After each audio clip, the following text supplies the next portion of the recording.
ধনী আমরা সকলেই হতে চাই, এটা একটা কমন ব্যাপার। আমরা সকলেই জানি যে আমাদের সকলের চাওয়া পাওয়া আছে, টাকার প্রয়োজন আছে, আমাদের যা কিছু করতে হবে।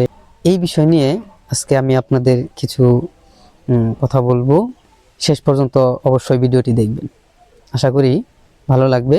তার আগে সাবস্ক্রাইব করে পাশে থাকবেন এবং লাইক দিবেন, শেয়ার দিবেন। চলেন মূল আলোচনায়। আমরা ধনী ব্যক্তিরা কিভাবে ধনী হয়, ধনী ব্যক্তিরা কিভাবে ধনী হয়েছে, এই ব্যাপারে আপনাদের সাথে আমি যদি কিছু বলি, তা হচ্ছে যে ধনী ব্যক্তিরা কিভাবে ধনী হয়েছে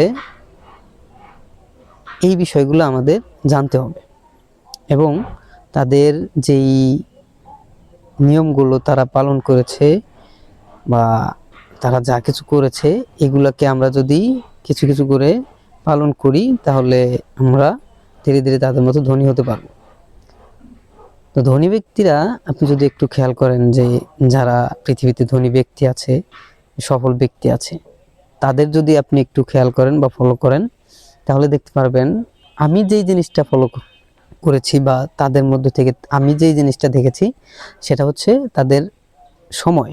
তারা সব থেকে বেশি প্রাধান্য দিচ্ছে তাদের সময়। তো আপনি যদি এই সময়টাকে ভালোভাবে কাজে লাগাতে পারেন, আমার মনে হয় যে আপনিও তাদের মধ্যে বা সফল ব্যক্তিদের কাতারে বা সফল একজন মানুষ হিসেবে আপনি যেতে পারবেন।